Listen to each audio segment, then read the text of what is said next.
Hello, hello, j'espère que vous allez bien. Aujourd'hui, j'avais envie de vous partager comment on dit qu'on est des enfants de Dieu.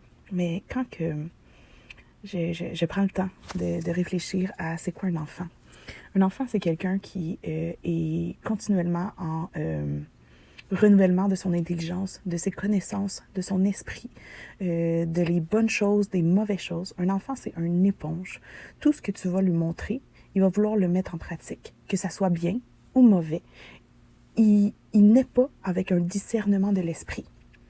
Mais ça s'acquiert avec des connaissances, avec des paroles que tu vas avoir pour ton enfant, des paroles de des bonnes paroles pardonnez-moi, de bienveillance, des paroles douces et dans l'amour, l'enfant est disposé à bien comprendre ce que tu veux lui apporter.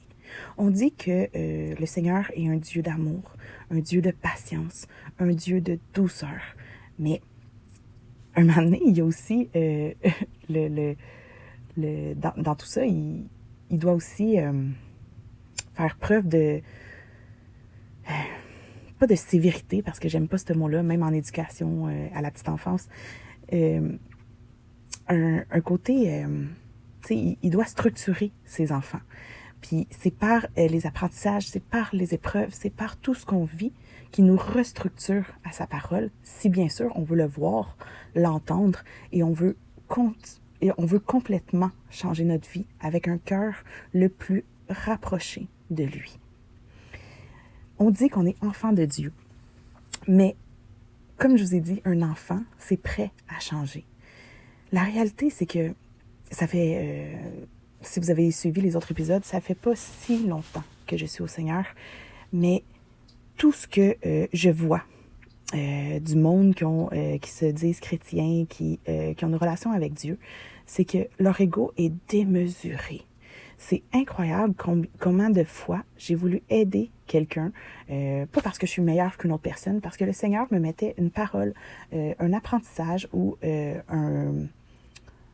un discernement de l'action qu'il avait fait, puis il voulait pas l'entendre. Tout ce qu'il faisait, c'est qu'il se détournait contre moi, puis ça faisait en sorte que on s'éloignait de ce que je disais réellement. Combien de fois j'ai dit non, j'ai pas dit ça, j'ai dit ça. Non, j'ai pas dit ça, j'ai dit ça. Puis ça devient épuisant. C'est pour ça que je dis que c'est plus dur de côtoyer des chrétiens que des gens du monde. Parce que les gens du monde, ils sont prêts à changer. Ils ont je veux pas généraliser, là, je dis pas que les chrétiens, ils ont pas ce désir-là. Mais ils ont un ego, vraiment. Puis souvent, quand tu parles avec quelqu'un qui est dans le monde, ben eux autres, leur esprit est ouvert à entendre la parole de Dieu. Quand que tu y vas avec douceur et amour, euh, c'est vraiment différent.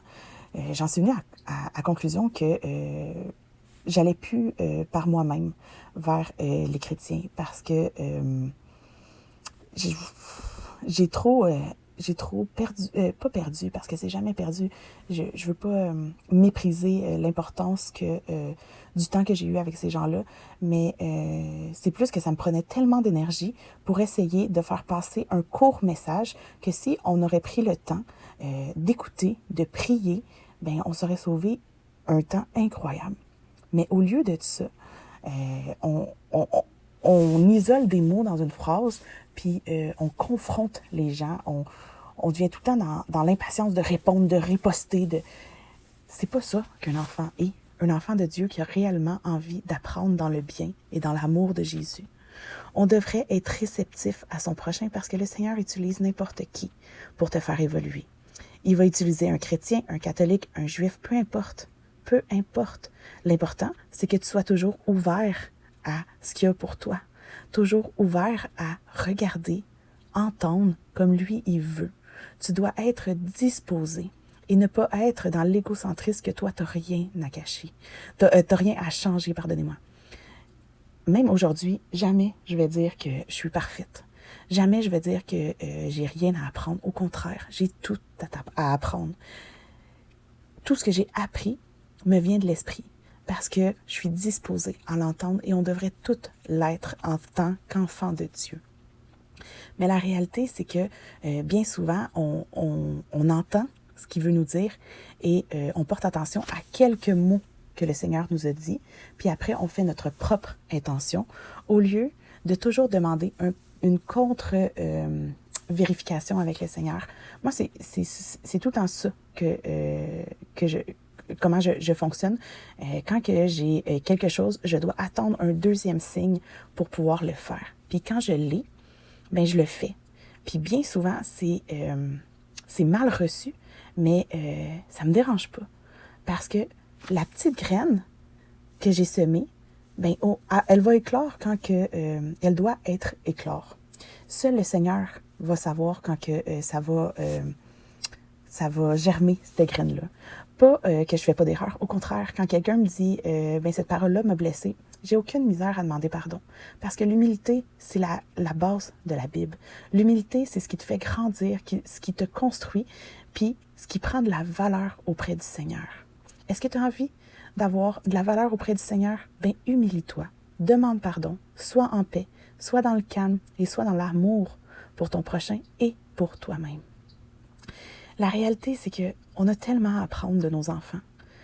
Parce qu'on est des enfants avec le Seigneur. Oui, ils disent qu'il y en a qui sont plus matures, mais la réalité, c'est que ces gens-là, ils aspirent à la popularité. Ils utilisent la chrétienté pour s'élever dans le monde, mais moi, j'ai jamais vu Jésus dans ses livres prendre cette popularité-là. Au contraire, il se promenait de village en village en disant « Parle-en pas, garde ça pour toi » ou il voulait pas cette popularité-là. Mais où qu'on a compris que nous, on devrait avoir une popularité? J'ai pas envie. Puis c'est la raison pourquoi que je prends quand l'esprit agit comme nom, et non mon nom personnel, pas parce que j'ai honte de présenter l'Évangile, aucunement. J'ai vraiment pas honte, je suis affermie, je suis dans la joie et dans l'amour parce que le Seigneur est tellement bon. Mais parce que j'ai pas envie d'être élevée auprès des hommes. J'ai envie d'être élevée seulement dans les bras de notre Seigneur. Et pour les gens que ça fatigue, ben, priez. Pourquoi vous devez comprendre tout? La Bible, là, on comprend pas tout en une lecture. On n'a pas besoin de tout comprendre. Il nous transforme à la vitesse que notre cœur et notre esprit est prêt à le recevoir. On n'a pas besoin de comprendre qui nous enseigne. Non, c'est la voix de l'esprit qui nous enseigne. On a juste besoin de faire confiance que son chemin est parfait pour nous, puis qu'il met les bonnes personnes. Puis il faut pas avoir peur de briser des liens, de briser des relations, parce que c'est lui qui nous le demande. Si sincèrement, c'est lui qui nous le demande et non notre chair. Il faut avancer dans aucune crainte, même si c'est une relation qui perdure depuis 15 ans. S'il te demande de t'éloigner pour faire grandir ta foi, fais-le. Tu seras jamais, jamais puni pour un pas de foi que tu fais. Aie confiance que tu es guidé comme tous par le Seigneur et qui veille à tous tes pas, à tout ce que tu fais sur terre pour lui. Aie confiance. Ne crains pas. Laisse-lui ta vie complètement et tu vas voir comment ta vie sera complètement transformée. Sois béni et à une prochaine fois.